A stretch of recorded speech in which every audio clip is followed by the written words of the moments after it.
primeiro agradecer a Juliana pelo convite, muito feliz por estar aqui com vocês, dividindo esse momento.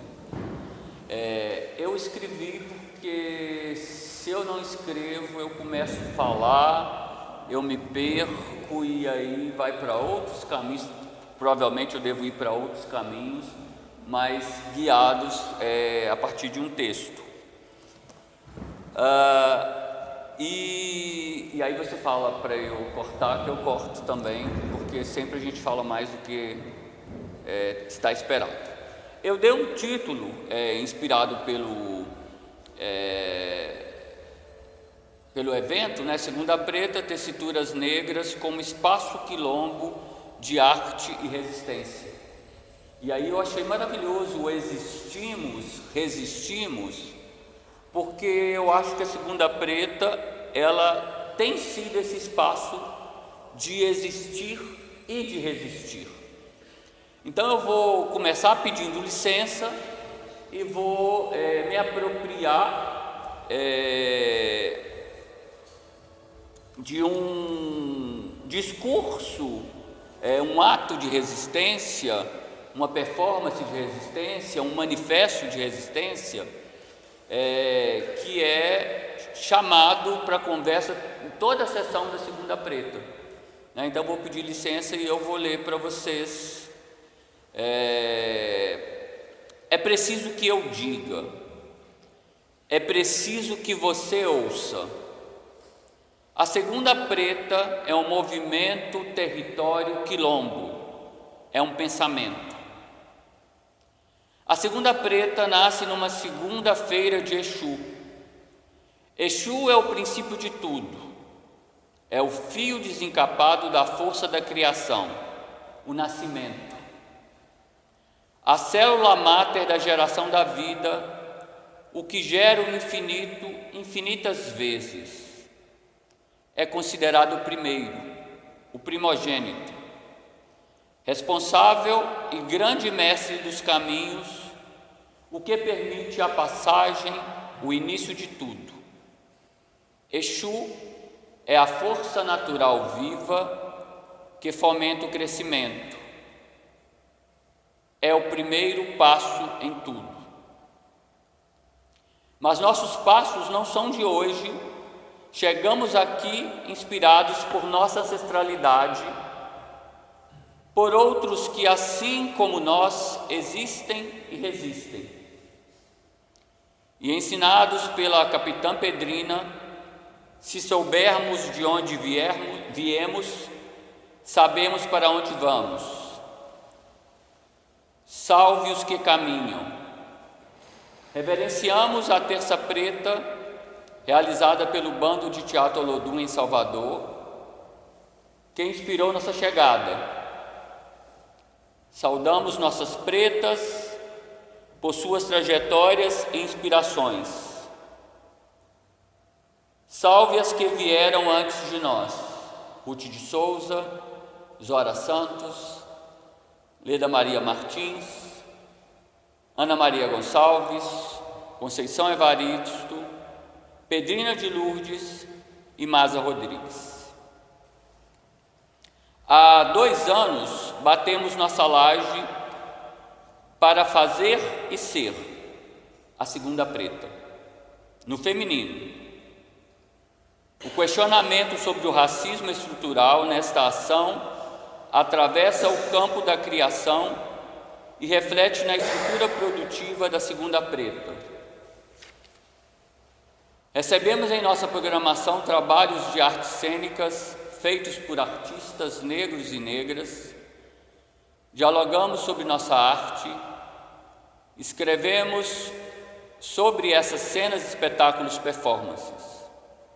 Daqui, do Teatro Espanca, encontramos a cidade e somos afetados por ela. É preciso que você saiba. Somos e estamos ao lado das pessoas LGBTQI+, indígenas, mulheres, marginalizados e pobres. É preciso que você saiba que estamos e somos contrários ao conservadorismo hétero, branco, patriarcal, capitalista. É preciso que você saiba que não se deve desrespeitar pessoas negras ao entrar em nosso quilombo. É preciso que você questione seus privilégios para não tentar usá-los por aqui. É preciso que você saiba que o racismo é ambíguo. Ele se afirma na negação. Racismo não é relativo. Nosso ponto está firmado, o corpo aprumado. Estamos e somos segunda preta, com nossa pele preta e nossa arte, que é arte, com nosso teatro, que é teatro, porque é preciso ressaltar o óbvio. A segunda preta é de pretas e pretos, para pretas e pretos, e com as pretas e pretos. Você é convidado a estar com a gente, é convidado a entender que você está em um território preto, é convidado a problematizar sua branquitude, a cuidar desse espaço físico e respeitar todas, todes e todos da segunda preta. Aqui trabalhamos para realizar cada edição. É importante que você compreenda que aqui não há serviçais. Esse território se movimenta feito lava, pulsante, alerta, ancestral, contemporâneo.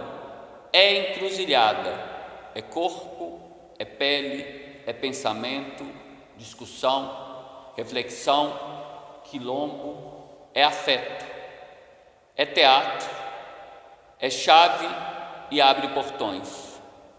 Laroyer. Pensar nos lugares identitários e discursivos do negro socialmente tem sido um dos aspectos discutidos no teatro contemporâneo em todas as suas instâncias e formas de representação, na dança-teatro, nos musicais, nos espetáculos ditos tradicionais e ou performativos. Neste sentido, as propostas cênicas que têm tratado sobre negro, por sua vez, vêm trazendo para os palcos um olhar comprometido, um olhar preto, para usar as palavras do dramaturgo, narrador e poeta Alain da Rosa.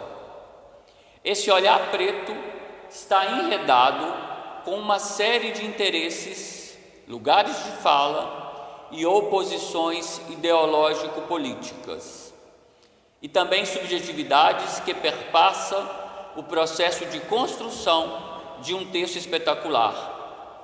E é a partir dessa perspectiva que esse diálogo se propõe a refletir sobre algumas propostas cênicas que vêm sendo concebidas e apresentadas na cena preta contemporânea de Belo Horizonte, e mais especificamente no âmbito da Segunda Preta, movimento que surge em 2017 e que é realizado no Teatro Espanca, espaço localizado na rua Arão Reis, no hipercentro de Belo Horizonte. Eu faço questão de demarcar o lugar, o espaço, né? Eu acredito que a maioria de vocês devem saber onde que é esse espaço, né? Que é na Praça da Estação, mas eu acho importante demarcar todos os lugares. O projeto Segunda Preta se converteu em uma instância de divulgação e ressignificação da arte negra produzida na cidade. Diversas propostas de trabalho e intervenções artísticas têm sido apresentadas, demonstrando a alta qualidade e o vasto campo de atuação dos artistas pretos locais, corroborando a assertiva de que existe uma intensa produção artística negra, revelando pesquisas relevantes, embasadas em estéticas diferenciadas, voltadas para o campo do teatro e de suas interfaces com a dança, a música e a performance. O projeto é levado a cabo por um grupo de negros e negras comprometido com as suas ideologias, identidades e principalmente com o seu tempo.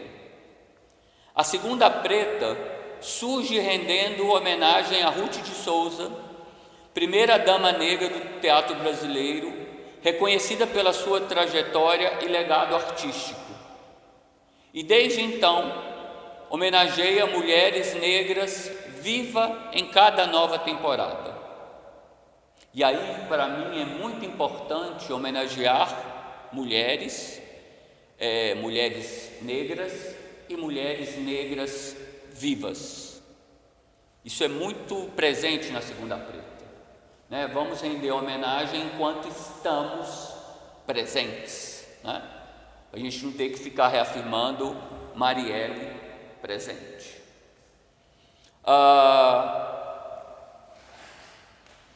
Zora Santos, que atuou como modelo, atriz no teatro e no cinema, foi homenageada na segunda temporada. Leda Maria Martins, intelectual, professora, coloquei todo o seu pedigree aqui, Leda.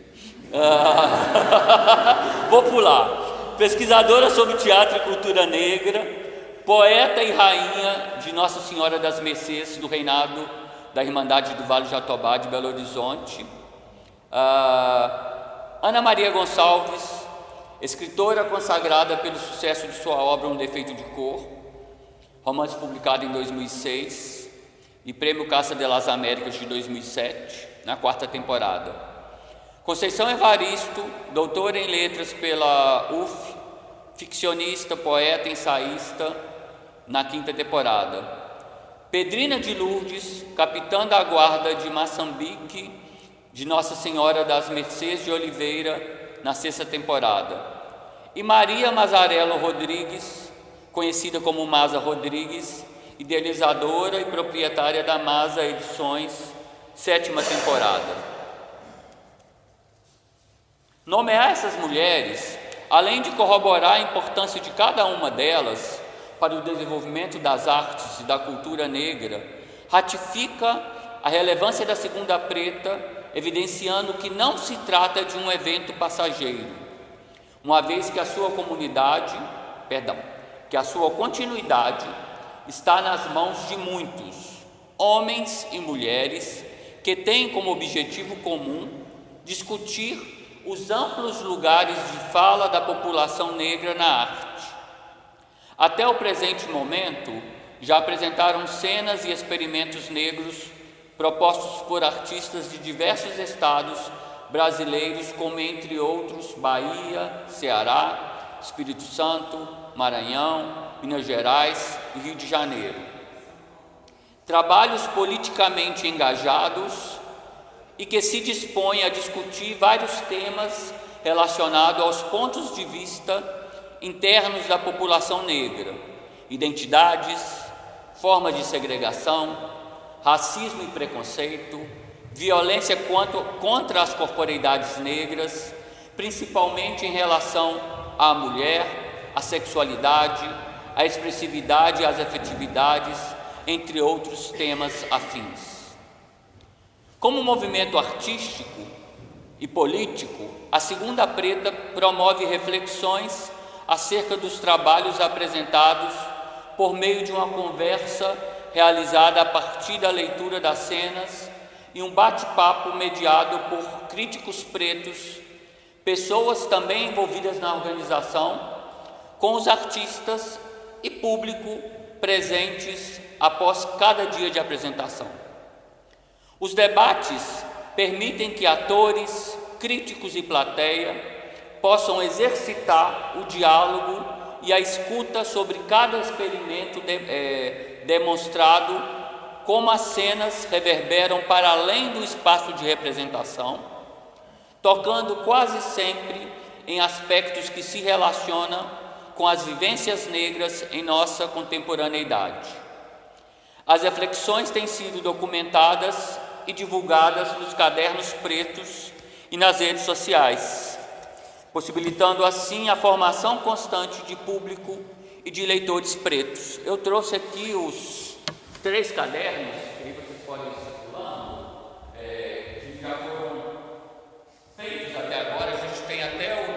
caderno, e o terceiro caderno ele está falando da terceira temporada e da quarta temporada. Estou escutando minha voz ecoar, mas eu não consigo falar mais baixo do que isso, eu peço desculpas. Eu falo gritado, mas eu estou escutando ela. Eu estou escutando ela bater e voltar. Falei, gente, desculpem, não consigo.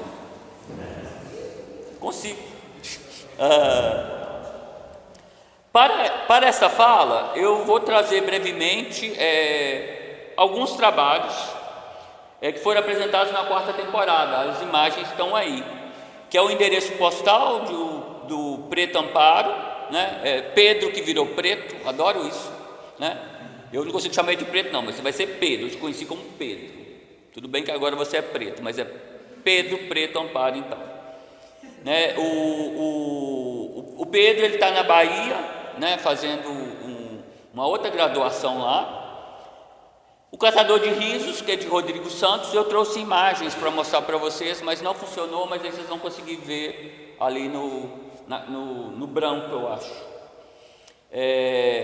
Olha o pesado aí, dessa moça aqui, Lucimélia Romão e Laura Cerqueira, sobre todos os dias de Tatiana Henrique, e Despejadas. E aí eu escolhi esses 3 trabalhos. Já vou começar a saltar aqui. Não, vou mais ou menos pela ordem, porque eu olhei para a carinha dela e aí, porque esses 3 trabalhos eles falam de Carolina Maria de Jesus, né? Eu acredito que vocês já devam ter visto, porque ela deve ter apresentado aqui, né? Se não apresentou, tem problema. Mas porque foi uma ligação muito legal com os outros trabalhos que foram apresentados lá, né? E que eu acho que vale a pena comentar. Mas Endereço Postal e Catador de Risos abre a temporada, a quarta temporada, e são trabalhos completamente distintos, mas que se conectam mediante a expansão das corporeidades dos atores que são trazidos para a cena. O Preto Pedro Amparo, e aí eu não posso deixar de destacar que o ator assume a negrura a seu próprio nome artístico. Eu achei muito interessante isso, Pedro, né, assumir preto. Ele propõe, a proposta propõe, né, as propostas são chamadas de experimentos cênicos. E é interessante porque a curadoria, ela é feita uma curadoria que todos possam ser abarcados. E é muito interessante porque a ideia é que seja exercício, um experimento, porque tem trabalhos que já estão acabados, entre aspas, então trabalhos que estão em construção, tem trabalhos que já foram apresentados e tem trabalhos que são concebidos especificamente para serem apresentados na Segunda Preta e depois ganham, né, outros espaços. Isso eu acho que tem o caráter, ou demarca o caráter importante para o campo da pesquisa experimental das artes cênicas. Isso está pensado e pautado dentro do evento. Então, voltando ao endereço postal, ele propõe um mapa geocorporal delineado por meio de 9 laranjas que demarcam parte do espaço.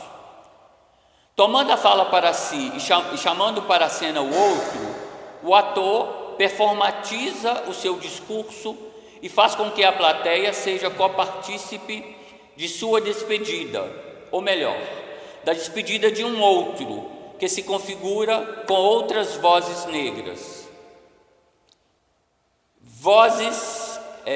Vocês estão tristes? Repete inúmeras vezes Preto Amparo, dirigindo-se sempre ao público presente. Indiretamente, o que se observa em cena são discursos ao mesmo tempo incisivos e fugazes, como se representasse vozes abandonadas de diversas maneiras. Há uma cumplicidade entre o olhar do ator, seu corpo negro, vestido de terno negro, e os referentes corpóreos e discursivos que são trazidos para o seu jogo, que é comprometido com as palavras que buscam alcançar várias instâncias mnemônicas identitárias. É muito interessante esse trabalho, porque o ator, ele se veste de negro e ele vai buscando memórias pessoais dele com memórias coletivas de vários sujeitos negros, e a gente vai se identificando e buscando flashbacks, reminiscências de outros textos. Isso é muito interessante também, que eu acho que é uma estrutura muito presente na Segunda Preta. As propostas que são trazidas para as cenas, elas fazem intertextos com vários textos, que eu prefiro chamar de textualidades, de vários outros autores negros e pensadores, né? A letra já foi ressignificada lá inúmeras vezes, né? Isso é muito interessante, porque é uma das nossas pretas mais citadas aí quando a gente vai falar sobre o teatro negro, né? A Cena em Sombras, ele é citado, recitado, a gente vê trechos. É muito interessante a gente ver isso, a gente que conhece um pouquinho da obra e vê essas apropriações. E é muito legal as apropriações fazerem parte, a gente vê que começa a integrar as corporeidades da gente, né? Eu já roubei para mim a encruzilhada e saio recitando em todos os lugares que eu vou, de Deus e o povo, porque eu acho encruzilhada a palavra mais maravilhosa que tem. E olha, que está presente aqui no legado, no discurso da Segunda Preta, né? Essa ideia de intermediação, de espaço de Exu, né? De entroncamento, de troca. Eu acho que a Segunda Preta é isso. Por sua vez, a cena de Rodrigo Santos, o catador de risos, busca com seu corpo negro fazer com que suas palavras possam alcançar outros lugares e espaços lacunares nas corporeidades das pessoas presentes. O ator palhaço ressignifica o espaço externo ao teatro espanca, se jogando em meio ao público com a sua linguagem clownesca. O pacto com a plateia é imediatamente estabelecido e Rodrigo traz todos para o seu jogo, ou seja, o público da Segunda Preta, e o mais estimulante de se ver, o espectador local, que é aquele que habita o espaço urbano e que aceita com toda a sua generosidade dividir a cena com o artista, participando da realização de um suposto casamento com o palhaço negro. Essa imagem ela está marcada aí no livrinho que eu trouxe, mas dá para ver. No dia da apresentação, dos moradores da rua roubou a cena, quase que engoliu o Rodrigão, porque os moradores de rua, e a gente, né, vocês que fazem teatro sabem disso, que eles são capazes de roubar a cena. Quem faz teatro de rua, né, se ferra muitas vezes, porque eles roubam, eles ganham. Foi maravilhoso. Então ele propõe um casamento com esse cara, o cara entra no jogo e no final ele rouba um beijo, um selinho dele. O cara foi muito legal. E como que funciona isso, essa ideia? Rompe com a fronteira. E é interessante pensar essa ideia, né, de pensar o clown e um palhaço negro. A gente sabe que são poucos dentro da palhaçaria. Não é, tem um aqui, ó, não é? Ou eu estou... Não, não é não, está olhando para mim. Você não falou que eu escutei errado? Que é clown? Então é você. Porque olhou assim. Porque o tanto que é difícil, né? A arte do palhaço, e o tanto que é difícil palhaços negros, são poucos. Então, assim, super interessante pensar em como que esse lugar vem para a cena, como que o clown e toma conta daquele espaço. Então essa ideia também que a sede é o teatro espanca, mas muitas vezes várias propostas vêm para a rua para ganhar aquela rua e o espaço das pessoas, dos passantes, dos que vivem ali. Olha o pesado aí de Lucimélia Romão e Laura Cerqueira. sobre todos os dias de Tatiana Henrique e Despejadas, do grupo Nós do Teatro, composto pelas atrizes Amanda Freire, Kelly N. Saldanha e Nayara Santos, tem em comum o fato de terem sido inspirados na obra de Carolina Maria de Jesus, demonstrando que o seu quarto de despejo e o seu diário de Bitita continuam sendo fonte de pesquisa para grupos que têm elaborado propostas espetaculares a partir de uma mirada comprometida com o olhar preto. Ressignificar a obra de Carolina corrobora o argumento de que o teatro negro transcende as fronteiras regionais e se conecta a partir de suas temáticas comuns, ratificando mais uma vez a ideia de que a arte não respeita fronteiras, mas na verdade as rompem em prol de um discurso que propaga identidades que se reconhecem nas cenas. Por que eu estou falando isso? Porque os trabalhos eles foram concebidos em lugares completamente distintos, né? Minas Gerais, mais especificamente aqui, com uma dobradinha com BH, não é isso? Rio de Janeiro e Ceará. São 3 cenas completamente distintas e 3 cenas muito parecidas, porque elas tinham em Carolina um mote. E aí é tão interessante que até recortes de fragmentos da obra eram os mesmos. E os 3 grupos fizeram cada um lá na sua enunciação. Então assim, falei, opa, aqui, opa, aqui, opa. E o mesmo fragmento sendo ressignificado, né, nos corpos das 5 mulheres, né, 6 mulheres, completamente diferentes. E Carolina estava lá dialogando com as memórias delas.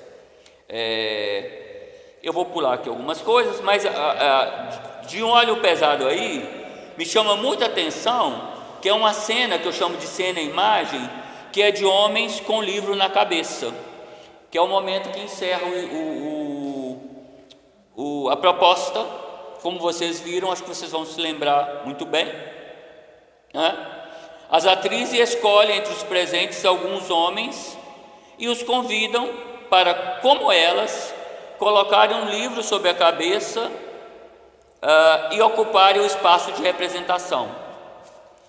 Durante a cena, é muito legal porque elas trazem Carolina, eles colocam os livros na cabeça e tem que andar naquele espaço, né? E aí eu quase que me desmontei, porque eu lembrei da minha mãezinha, né, que não andava com livros na cabeça, andava com um feixe de lenha na cabeça e andava poderosíssima, rebolando ainda e brincava com o negócio, né? Se eu ficar aqui 5 minutos ele vai cair, né? O filho dela não conseguiu fazer isso não, e tinha horror aí para buscar lenha e trazer nas costas, morria de preguiça. Quer dizer, isso aciona uma memória que vale tudo, né? O livro, né? Ou feixe na cabeça, que essa memória é minha e acho que de vários outros negros e negras também, mas pensar nesses homens, e eram homens escolhidos a dedo, geralmente homens brancos, né? Se eu estiver errado me corrija, e para eles experimentar o que é esse lugar de carregar a lata d'água na cabeça. Já vai Maria, né? Joana, Maria, vários nomes, né?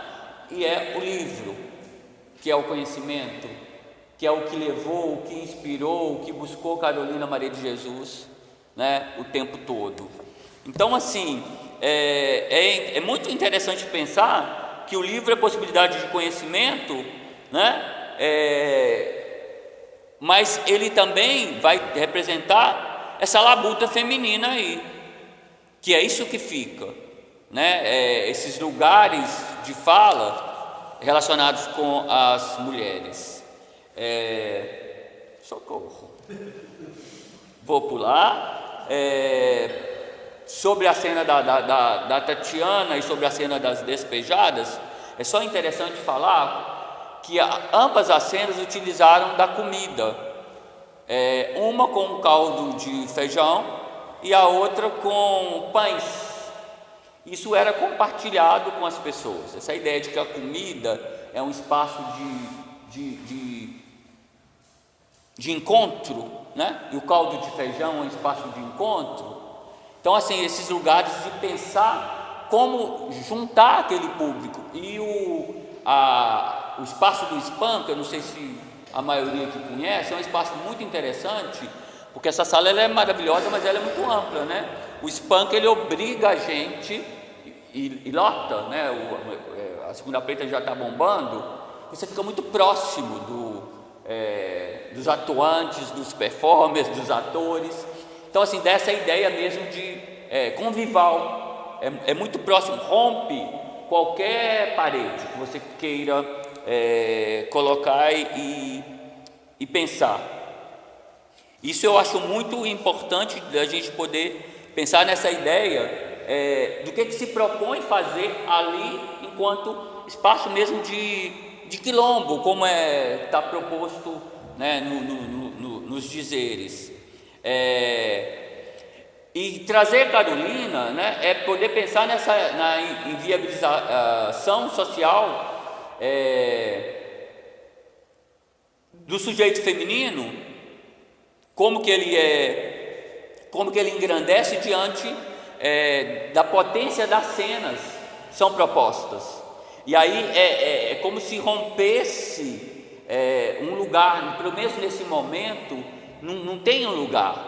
A cena das meninas do Ceará, eu acho que isso é importante comentar também, eu já estou saltando aqui, é que uma das imagens que está aí no livrinho também, tinha uma delas que estava vestidas de lixo urbano, estava cheio de balões, e ela estava no espaço o tempo todo, num cantinho lá. A gente entrou para o espaço e ninguém observou que aquela mulher, que aquele corpo estava presente ali. A gente só se deu conta quando ela entrou para a cena, um corpo balão, né, aquela coisa, era feito com sacos de lixo, um monte de saco. Tem essa imagem, uma imagem muito potente.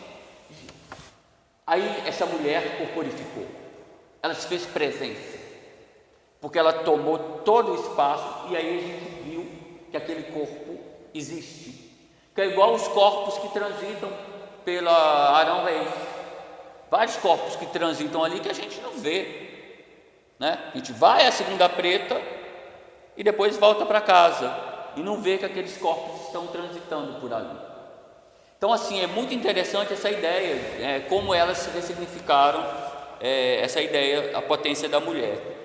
E a outra cena que eu trago, relacionado com a temática da mulher, eu vou voltar à leitura aqui para eu não me perder, eu acho que aí dá para concluir no tempo, Lotus, um trabalho unipessoal da Daniela Anatólio. Eu não sei se vocês também tiveram a oportunidade de assistir, né? A Dani Anatólio começa a falar demais, né? A Dani Anatólio, ela é formada pelo TU, e ela saiu do TU um tempo, foi para Salvador. Lá ela concebeu essa cena que virou um espetáculo, e ela acabou o mestrado na Unirio recentemente. E ela fala, né, o espetáculo foi construído com base no contexto afetivo de diversas mulheres negras, a partir de uma pesquisa realizada a partir do contato com o livro Mulher Negra, Afetividade e Solidão, de Ana Cláudia Lemos Pacheco, e com a obra de Cristiane Sobral, Lívia Natália e Mel Adum. Então já é interessante pensar como que a construção do texto espetacular, ela já é em si a construção de várias outras vozes mulheres, né?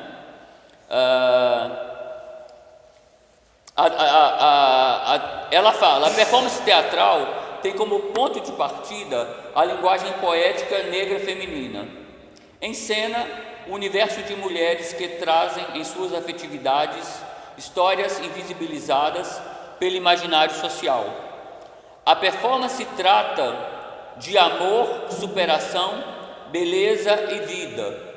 Isso dentro de um contexto de solitude em que está inserida a mulher negra contemporânea, além de contar os caminhos que essas mulheres encontram para resistir e reexistir. São palavras da Daniela Anatólio.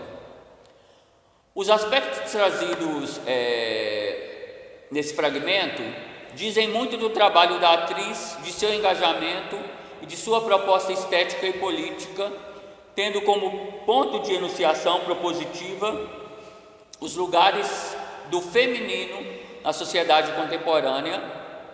Lembremos que Daniela Anatólio, ela assina o texto, a criação do trabalho. Estamos retratando os aspectos voltados para as subjetividades das mulheres negras. Em cena, e aí uma outra pausa, né? Quem sou eu para falar sobre as afetividades das mulheres negras? Quem sou eu para falar sobre a solidão da mulher negra? Não é de forma alguma eu quero falar sobre esse lugar. Eu quero simplesmente tentar falar com a Daniela Anatólio a partir da proposta dela. Até porque eu assisti o espetáculo 2 vezes e eu me senti péssimo vendo. E é muito bom se sentir péssimo vendo, porque é aquela coisa: sai daí, macho alfa, você me oprime. E aí é tanto o homem branco quanto o homem negro. É como se fosse uma confraria de mulheres que ela chama para falar com ela, a atriz, a performer, e a gente fica lá assim, quase que, sabe? Mas mexe, incomoda. Isso eu acho que é importante. Por isso que eu quis trazer e escrever sobre o texto a partir do meu olhar, obviamente. Em cena, a atriz vai desvelando os lugares sociais aos quais os corpos das mulheres negras ainda são atribuídos. Corpos exotizados, erotizados, desejados sexualmente e ainda explorados em trabalhos domésticos. Questionam-se cenicamente, com o corpo presença da atriz, esses lugares sociais que foram sendo legitimados através dos séculos pela sociedade heteronormativa e patriarcal. A performance assume um caráter afetivo, político, e Daniela Anatólio, exercitando seu olhar crítico diante de seu entorno, discute a situação da mulher negra em diversos aspectos: a falta de oportunidade no campo de trabalho, mulheres com independência financeira, mas que ainda sofrem diversos tipos de preconceitos, a existência de mulheres especialistas em vários campos de saberes, como graduadas, mestres, doutoras, que exercem as mesmas funções que homens e muitas vezes recebem menos. A ideia de que as mulheres negras ainda são vistas como sujeitos destinados a vários tipos de subserviências: servir, ouvir, criar os filhos de outras mulheres, procriar, saciar desejos sexuais, etc., é trazida para discussão. Nestes sem números de ações discriminatórias, a atriz ainda chama a atenção para a elevação do número de negras solteiras, mesmo em se tratando de mulheres empoderadas, colocando em discussão a temática da solidão, ressaltando o fato de que as mulheres brancas são vistas para casar e as negras para saciar os desejos e muitas vezes para exercer o papel de amantes. Lotus também ressignifica em cena a importância da ancestralidade para a cultura negra. A força dos antepassados, dos nossos antepassados, é evocada no trabalho a partir da relação que a atriz estabelece com as iabás femininas cultuadas nas regiões afro-brasileiras. O espectador encontrará a presença de elementos simbólicos que levará a estabelecer alguma relação com Iemanjá, Oxum, Inhansã e Nanã, e aí exaltando cada particularidade de cada Iabá, né? Nanã como a grande mãe, e ela a gente vai vendo esses elementos que estão presentes também, acho que tem imagem aí. Lotus é uma proposta performativa pensada para ser sentida no corpo e com o corpo, e para ser dividida com outras mulheres na plateia e em cena. Nos diferentes locais em que o trabalho é apresentado, a atriz convida artistas e percussionistas locais para participação especiais. Assim, compondo a trilha e produzindo efeitos sonoros que tocam os afetividades dos presentes, Anatório contou com a participação de Nívia Sabino e Benilda Brito no Tambor Mineiro em 20 de novembro de 2016, para celebrar o Dia da Consciência Negra.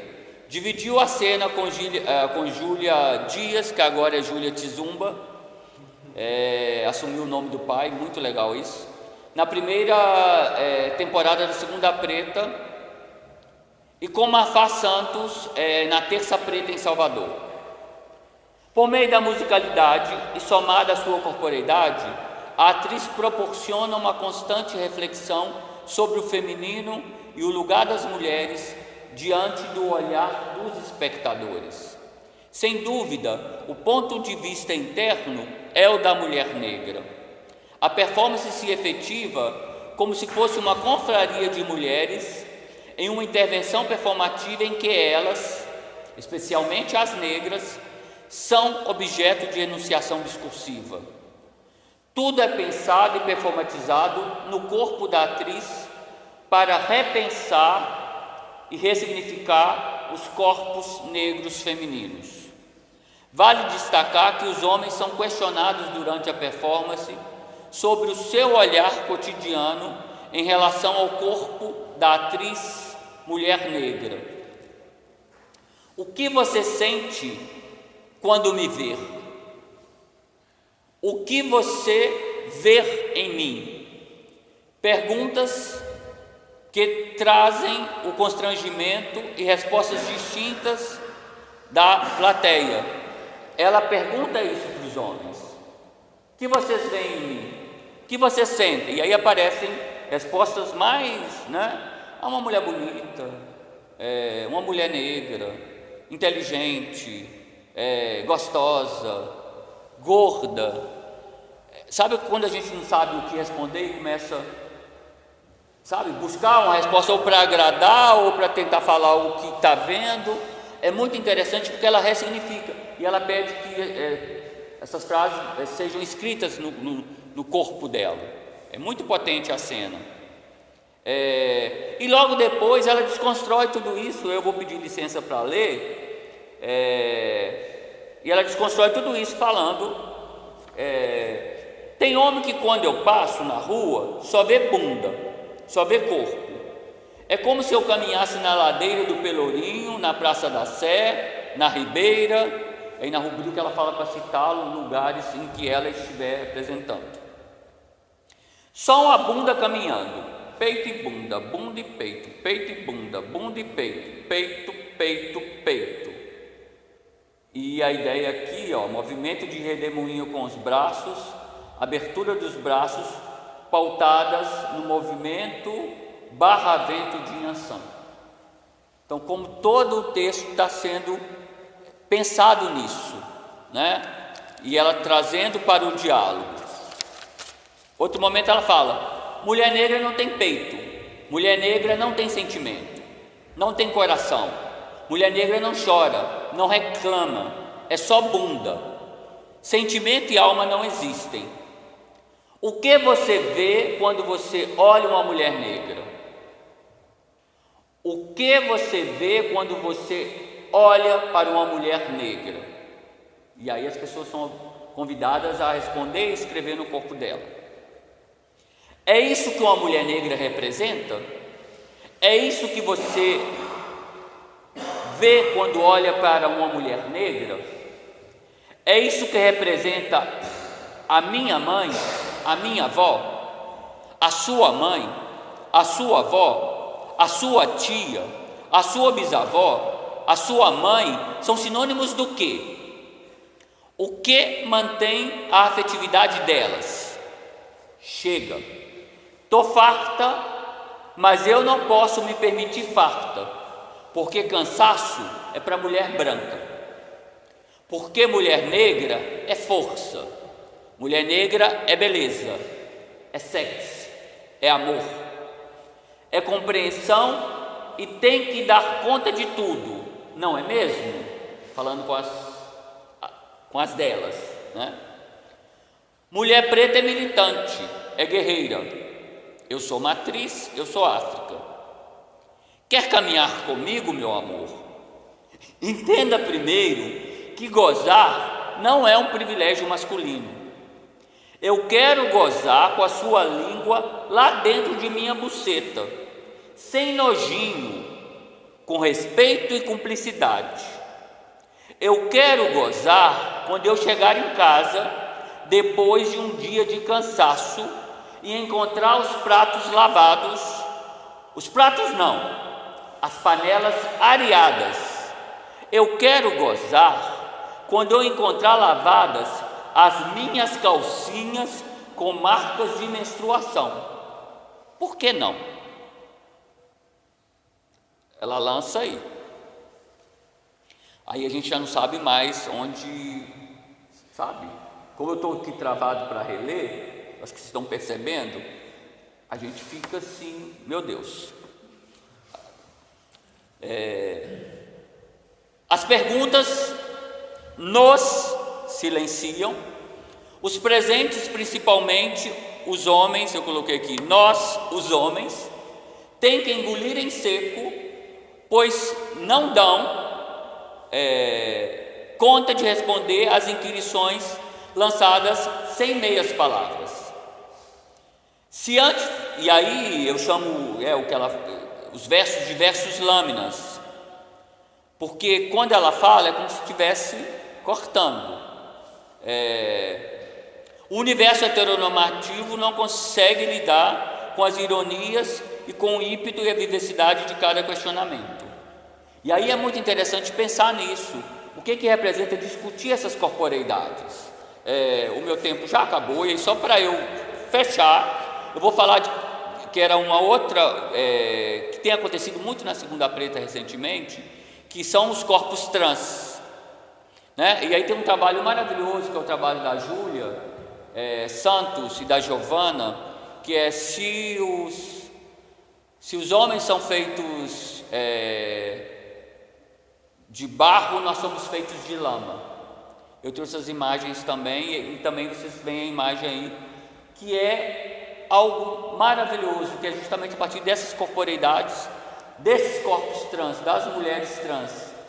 E aí nesse dia, e aí para eu fechar, depois quando elas apresentaram as cenas, depois que teve o bate-papo, no bate-papo metade da plateia vai embora e alguns ficam para discutir. E aí a Júlia comentou que ela e a Giovana, elas podem falar, porque hoje elas têm voz, né? Porque elas estudaram, elas fizeram, né? A Júlia tem um curso superior, mas ela fica pensando nas manas delas que estão, né? Ela usou a palavra que agora eu não vou conseguir retomar, mas assim, que estão no rolê. Não é rolê, tá, gente? Tem uma palavra, tem a gíria delas que eu não sei reproduzir, está anotado em algum lugar, que elas não têm essa condição de fala.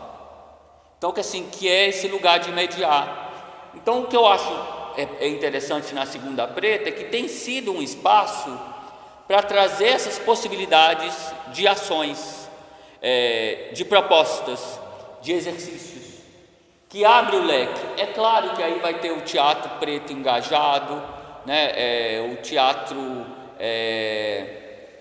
que vai falar de si, que a gente pode fazer todos os questionamentos, mas assim tem um leque de representações que é muito forte para mostrar que tem muitas coisas, né, muitas propostas sendo feitas, que não estão vinculadas somente no aspecto da religião ou da religiosidade, né? As encruzilhadas, elas abrem, né? Estou falando com você, elas abrem e elas nos direcionam para lugares múltiplos, né? É polifônico, para chamar o Maleta. Então, assim, é um espaço realmente que eu acho que é um espaço quilombo, né, de resistir, de resistência. E eu me calo. Obrigado.